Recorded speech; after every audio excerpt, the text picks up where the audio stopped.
Audubon 2456.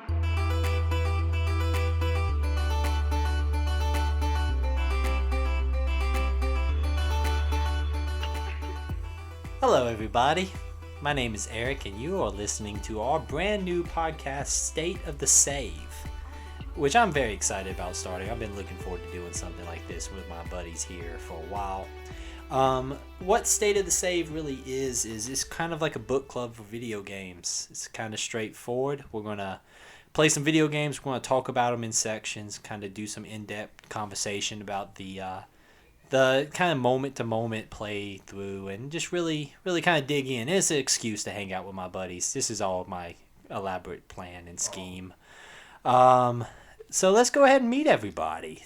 Starting off to my left, I'm going to throw everybody off because to my left, Mr. Nick. Nick, say hi to the people. Hey, everybody.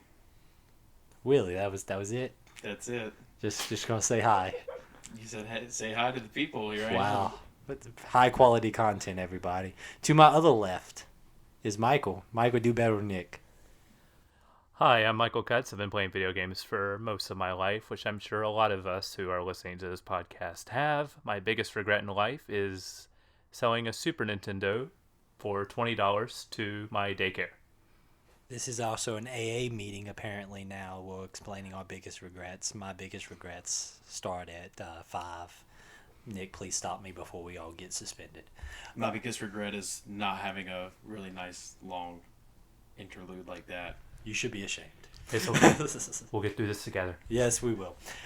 Things are starting swimmingly, everybody. Everybody's super excited. Let's kind of talk about what this idea of this podcast is. The idea is we're going to be playing video games, and we're going to be playing them together.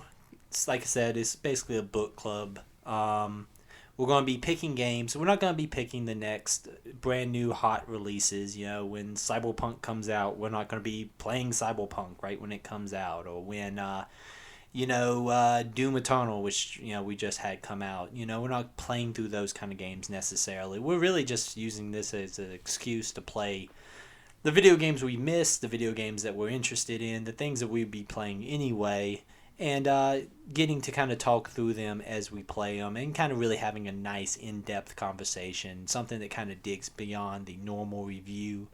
Most reviews take the entire game into consideration and do a big overview of it. We want to kind of dig in and really break down the moment to moment and the things that we enjoy, things we don't enjoy, the kind of experience of playing through these games. And it's like I said, we're just an excuse to play through the backlog. That's what all this is. It's an excuse to play all these games that we keep saying we're going to play.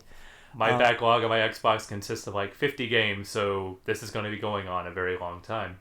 Yes, see? Look at that. Content for years, everybody. Content for years. We've actually already picked our first game that we're going to be playing. Somebody give me a drum roll. Drum roll, please. Please. That's a bad drum roll. I know you're just trying to dodge the editing. First game we're going to be playing is Alan Wake. If you read the title of this podcast, you should already know that. I was really hoping for a dramatic reveal. Alan Wake is a game that I played probably when it first came out, but I ain't going to lie, I don't remember anything about it. Nick, you've played a little bit. Yeah, fairly recently I got into maybe the first few chapters, just due to other circumstances, being a little busy. I kind of fell off of it for a little bit, but I am excited to revisit that. And Michael, did you ever play my Alan Wake at all? I played Alan Wake. I got my Xbox in around 2011, and Alan Wake was one of the first games I rented for it. I remember when that game came out, just going into GameStop. For some reason, Xbox put a lot of money behind that, and it had like a cardboard display of just the game itself. So that caught my attention. The game seemed really cool. So it was one of the first games on the Xbox I remember renting. Basically did the equivalent of binge watching a mini-series, played through that game all weekend. I loved it, and now 9 years later, I don't remember a single thing about that game. Yeah, I mean, I'm kind of in the same boat. I remember playing through it. I don't remember anything about... I mean, I remember the general tone of the game. It's, it's a very Stephen King-like experience. That game made the flashlight really cool. Yeah, there's a cool flashlight in that game. Something to look forward to for all of us. You Everybody reload the loves- flashlight like a gun. You, you guys don't reload flashlights like guns? I always do it like the Doom sound, like a. It's a very, very fun thing. My wife finds it hilarious. Yeah, I mean, it's been so long since I've played it. I don't remember anything about it. We wanted to kind of revisit it. It's a great first game for this podcast because it's divided up into very clear chapter breaks. Also, it is the 10th year anniversary of Alan Wake, I believe. The day after we decided that Alan Wake would be our game, Remedy tweeted, "This is the 10th anniversary of Alan Wake. It's now on Game Pass, so not only is it more available, it's also the 10th anniversary of the game." Yeah, that's kind of worked out really good for really us. did. I mean, it's almost like, it just kind of fell in right into play. And also the cool thing is it was added to Xbox Game Pass right afterwards, so it's easy to find. It's easy to get your hands on. So, we also wanted to take that in consideration because we want a bunch of people playing along with us. We want as many people who want to join with us to join. So we wanted a game that's kind of available. Nick, I think it's on Steam. Yeah, so it is on Steam, it's on Xbox, it's on Game Pass for PC and Xbox. It's on the Epic Game Store and the Lawless Hellhole, that is the Microsoft Store on PC. Yeah, that's why I don't get into PC gaming because I don't want to fight over stores. But so it's easily available. It's fairly cheap. I mean, it is backwards compatible on Xbox One. So I think it'll be a really fun game for us to all play together. Just kind of going around the room real quick so everybody kind of gets a vibe for what our video game playing habits are. Nick, what you been playing? Primarily sticking with Apex, Timeless Classic. Timeless A few Classic. matches in every That every one now and that again. 1 year old game. Yeah. But on top of that, I am slowly crawling through Link's Awakening on the Switch. Oh man, Throwback. doing the throwback, yeah. Yep. Question on Apex: have you played the new character Loba? I've not had a chance yet to play as her. I'm trying to grind through some credits to purchase her. She's been kind of what got me back into that game. That's a character that plays very differently than a lot of the other characters, and I've been kind of really. It's the first time I've been taking that game seriously in a while because of her, because of the ability to kind of disengage, run away, be a coward, things I'm very good at in video games, and then re-engage people. You can try to pick off a guy, run away, heal back up, pop back up, pick off another guy, and go back from the get-go. So it got me back into Apex, and it's a cool character. It's the first character in a while that I've actually enjoyed. I did not enjoy the past couple of characters. Yeah, no doubt. They're the more characters that they add, it almost gives it kind of like a character hero shooter type feel, where you're kind of like filling in utility spots wherever it more fits your play style. It makes it more of like an Overwatch kind of thing where you actually care about the characters you're picking. Because when that game came out, I don't remember caring at all about what characters I picked or anything like that. It was find a gun, shoot the people with the gun. That's the only thing that matters. Yeah, it was But kind of like a rule of cool type deal. yeah, who looked cool, who made me feel cool when I ran around. Now I think with characters kind of actually fulfilling roles, it actually matters a little bit more. And just not worth mentioning because it's a horrible video game that no one should ever play, but I play way too much of it. WWE 2K20.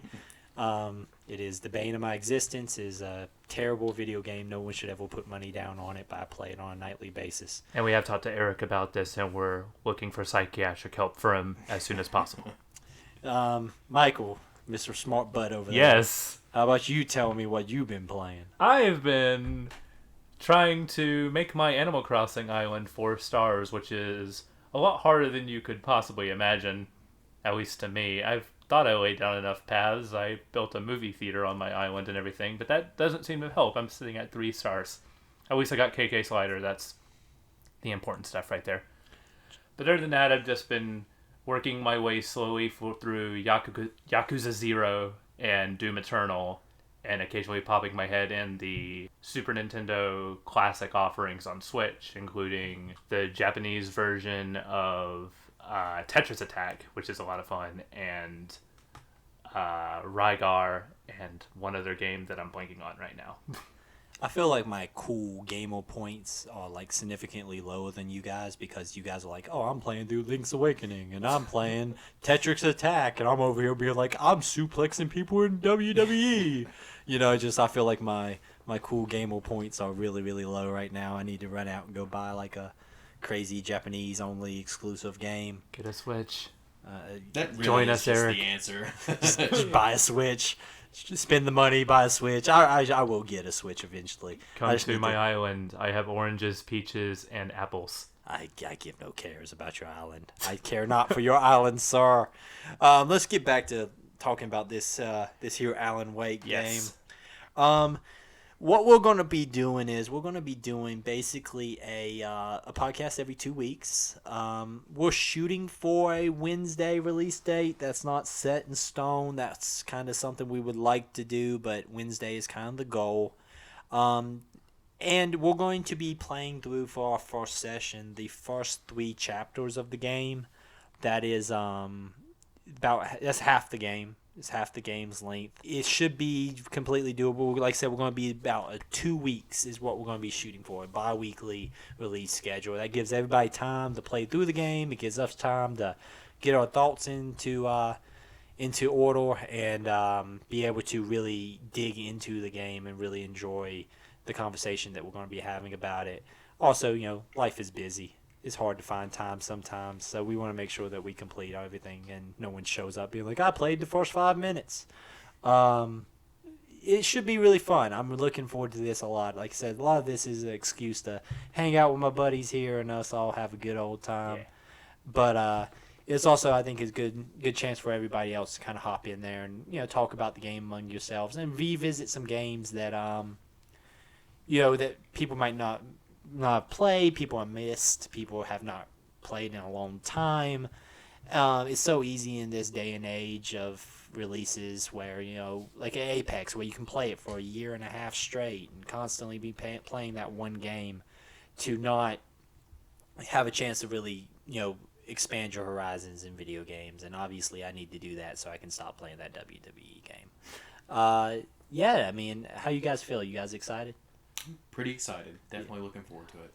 I am very excited to play Alan Wake again. Like, I did some research, like looking up a bit about Alan Wake's development before going into it again. And one thing that I found really interesting, Sam Lake, the creative director, on an Ars Technica interview, talked about how the original concept of the game was going to be this huge open world thing.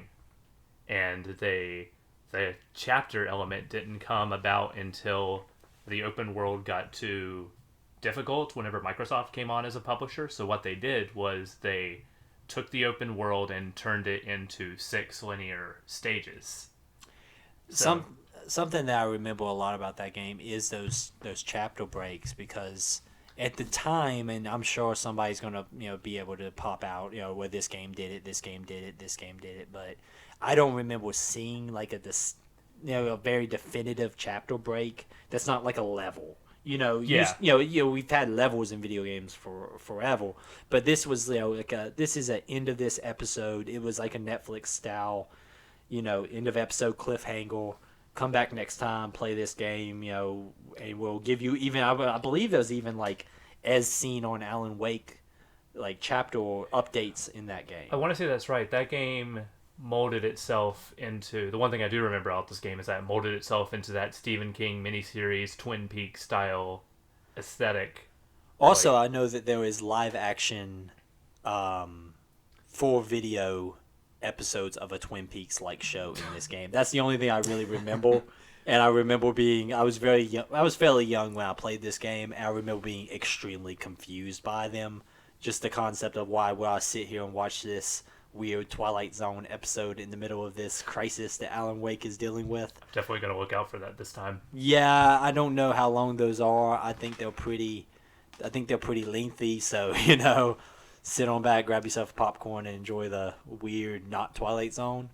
But what's some other stuff that Remedy's been doing? I know that they recently released Control. I don't really remember what else they've put out. They released Quantum Break like a year into the Xbox One's lifestyle. Oh yeah, that game does exist, don't it? I don't care about that game, Michael. Should I? Did you play it, or do you just not care to? Something about that game just makes me not care about it. Like I look at it, I see it's on Game Pass. No matter how bored I am, I just do not care about that game. I want to visit it at some point. Just there's like 100 games I would rather play before I go into Quantum Break. I definitely intend to check out a little bit about it. It just seems like, from what I've heard, not experienced. It's just, it takes parts of what makes this game interesting, which is like the chapters and the TV show aesthetic, and like really hits you over the head with like, no, this is a TV show inside of a TV show inside of a game. Yeah, it's almost the idea of like that's the part that they took from Alan Wake, and they're like, that's the part that people care about. Like I think they did care about the gameplay, they cared about that game, and instead they're like, let's really make this into that TV show aesthetic. And also that guy who plays the main character plays a hobbit in Lord of the Rings. I can't take Isn't that. he also Iceman? Yeah, but we don't talk about those movies, Michael. Like, yeah, Someone's got to remember them.